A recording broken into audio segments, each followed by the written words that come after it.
Hello guys and welcome back to the channel. Today's video is called The Mindset Needed to Transform Your Body. So let's dive into the principles. Principle number 1, results start in the mind. We need to be clear on what we want, the driving force for why we want it, and stay connected in our mind for the pursuit of it. I want for everyone watching this to go all in and not just dabble in it. That doesn't just look like working really hard in your gym sessions. It's also demonstrating that when you face a problem, you're curious and you're willing to want to learn. That shows that you've got an open and a growth mind going forward. When you question yourself, you question why you put on so much expectation. A common barrier we see is people falling into the all or nothing trap. You either do everything well or nothing gets done at all. Instead of looking at that situation as a failure where you can't meet full expectations, having the ability to challenge that thinking. Ask yourself, is this thinking working with me or against me? Is this thinking that will help me achieve my goal? Where you recognize it actually starts with you and you're being open to being challenged, that is where we will make the biggest breakthroughs.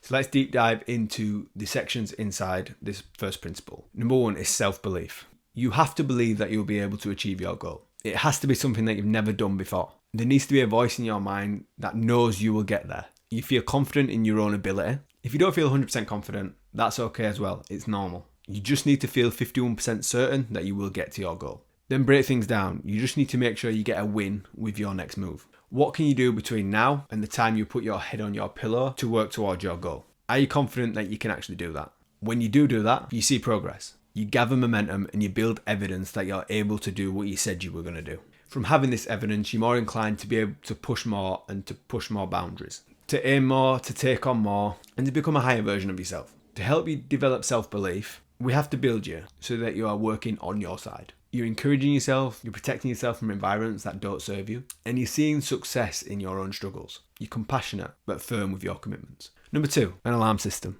I'd recommend to build your own belief in yourself to do this. Set an alarm 3 times a day. 1 for the morning, 1 for the afternoon, 1 for the evening. At this alarm, you're going to play a voice note to yourself. This voice note is something that you're going to create today. It's about you, who you are, what you've achieved, what people say about you, and what you're achieving, and what the vision for yourself is moving forward. Number 3, stepping into your higher self. We can often go through life on autopilot, where your days feel like a blur, and you struggle to put your full ability into everything. I want you to have reframes, environments, and behaviours that step into your higher self. Ask yourself, what would my higher self do in this situation? Think to the best version of yourself. If you struggle with training, think of high-performing traits that you might have in another area, and transfer that over to how you would perform in that scenario, in this scenario. Ask yourself, when I feel my best, what was I doing? This is good to understand how you were acting, thinking, and what behaviours you were taking so that you can achieve more. If there was a documentary filming me, how would I live as my own role model? We can fall short into what is easy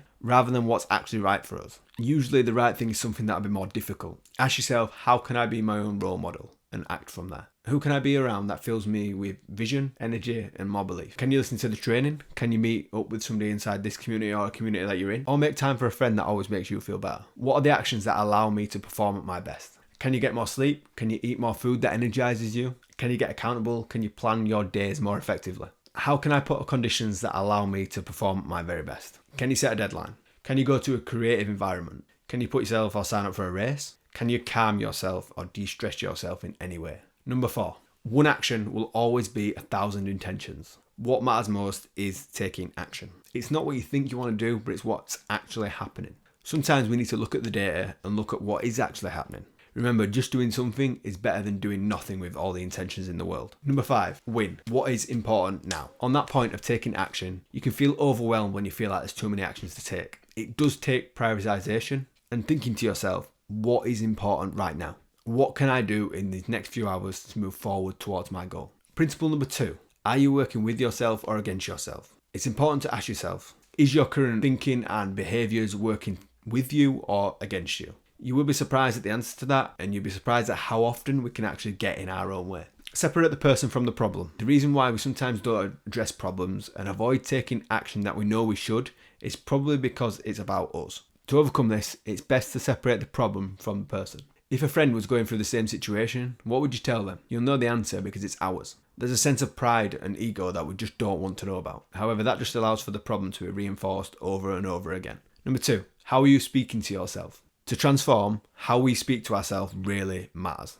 how we speak about food to yourself, how we speak in the middle of a training session, how we speak at the beginning of the day. It's important to pay attention to the words that you're using and question them if you feel like they're not right. Number 3, productive versus unproductive coping mechanisms. We'll all have different coping mechanisms that we'll use. Some will be productive, some of them won't be. For example, reaching for sweets or chocolate as a sense of relief wouldn't be productive towards your health and your goals. Instead, opting to go out for a walk might be a more productive way of reacting. So ask yourself right now, what unproductive coping mechanisms am I using to deal with stressful situations? And what is the story you are telling yourself at the time to justify it? How can we change that? Number 4, what is it you need at that moment? There's a narrative going on, but there's always a need that needs to be met. Scrolling on your phone can help you numb out after a very draining day, and that is meeting the need that you need at the time. By identifying the need that you have, which is to de-stress, numb out, we can then plan to meet it with an alternative matter if it is seen as an unproductive coping mechanism. Number 5, when you do have a hurdle, how do you react? For example, you get called away to work in another country. Are you looking at gyms, restaurants, and just trying to make progress in a different environment? Or you've got overtime at work. Are you looking at your schedule and seeing how you can adapt it to make sure you can fit gym sessions in that you might miss because of the overtime? I want you to write down 3 hurdles that you have and how you reacted. And if that were to happen again, how could you react in a better way? When you do this consistently, it affects everything. It's important to recognize that the more hurdles you face and overcome builds that confidence in your own ability, to the point where you have an underlying belief that you can actually do anything that you want to put your mind to. Principle number 3, protecting your time, energy and value. So I want you to look at, where is your attention and capacity currently at? On a day-to-day basis, you'll only have so much energy and attention. For us to create a new result, we need to be able to shift that energy and attention elsewhere. So I want you to think, what do you need to focus less on? What do you need to focus more on? And what do you need to continue the same focus on? Number 2, your capacity leaks and needs. In your life, what needs the most capacity right now?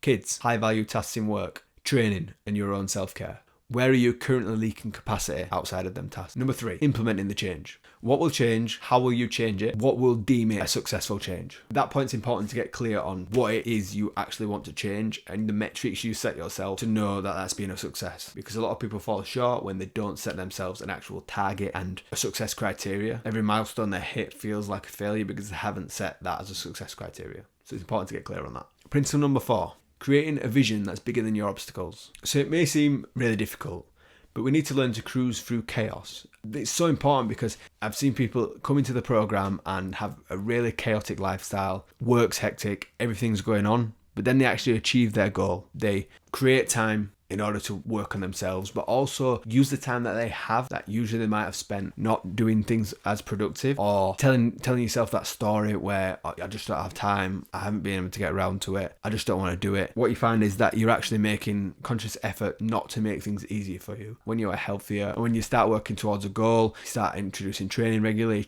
you start eating better, the things that cause you so much stress before, or you found so difficult, and I'm not saying it's going to make the job easier or anything, but you'll have more energy, you'll feel better in yourself. It makes life easier. So the chaos may not necessarily reduce, but you'll deal with it in more proactive and more productive ways, manage it better, and feel less overwhelmed just from working on your mind and working on yourself. Number 2, why is staying the same not an option? We can talk about strategies about how you can make a change, but it's important to know why you do not want to stay the same. Why are you going to withhold going through resistance? Pushing through the pain of your workouts, of long shifts or stressful situations. You're rewarded at the end of it, but why do you really want to withhold that pain? Why is not staying exactly the same as you are now not an option for you at all? We all started this journey because we wanted to make a change. It might be to go from good to exceptional and not have any regret. Or it could be because you feel inhibited in a certain aspect of your life. And by changing it, it'll empower you to be able to live a happier and healthier life. Number 3, building and using your support system.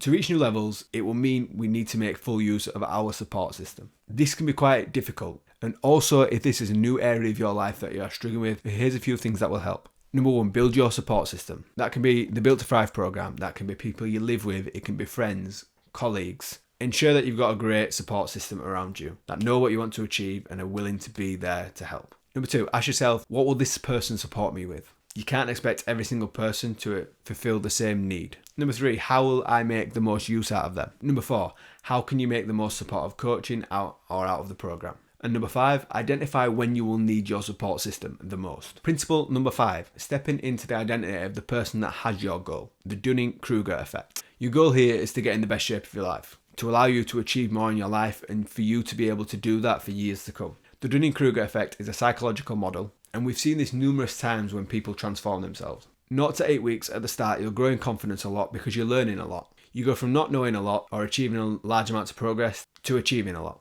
This is the initial spike, whereby you're being told what to do, you're watching videos, and in this phase there'll be a lot of progress. 8 to 16 weeks, however, there'll be a lot of hurdles that get in the way. The novelty might wear off and the willpower can drop, and you may notice that you'll even have a few slips. Beforehand, this is where you might have fallen off track, but by leaning into your support system, having accountability, we can reassure you, keep you engaged in your vision, and help you develop the skills that you need to make sure you can progress for life. Then between 16 weeks to a year, this is where you reach the sustainability phase, where you'll have confidence in training, in food, in your own personal standards, and just getting results for life. Remember, there's a different level of thinking that's required when it comes to a 12-week transformation versus life-changing results. It's important that you're aware of the valley of despair in the middle, so that you've got the mindset to truly transform. The second part of this is enjoying the process. When it comes to transforming yourself, some of the words that might first come to mind are hard, grind, hustle, work, train. We can often lose sight of actually enjoying the process.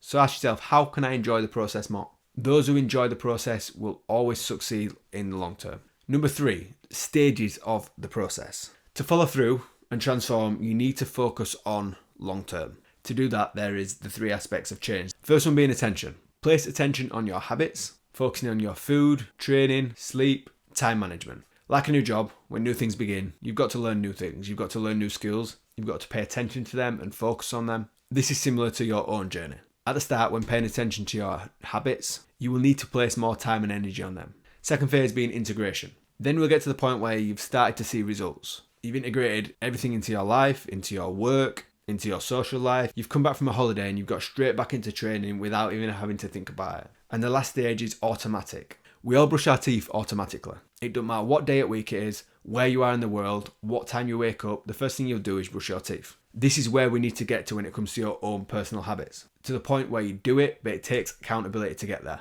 It takes a lot of repetition, but it needs to be quick and effective to make sure that you get there. So in summary, for this training, number 1, your results start in your mind. Number 2, is your mindset working with you or against you? Number 3, protect your time, your energy, and your value. Number 4, create a vision that's bigger than the challenges that you will face. And number 5, step into the identity of the person who has achieved your goals. So after watching this video, there's some action steps that you can take. I hope it's been super useful to allow you to think about how you need to put some work in your mind in order to actually make the physical change and achieve the goals that you set out to achieve. Because it's easy to say that you want to lose weight, but it's harder to ask yourself, what person do I want to become and how do I need to think myself in order to get there? Thank you for watching this video. I hope you enjoyed this content. This is just a teaser into some of the trainings we have inside of the Built to Thrive program. So if you want to see more content from me, please remember to subscribe to the channel, like the video and comment any feedback below. Thank you for watching.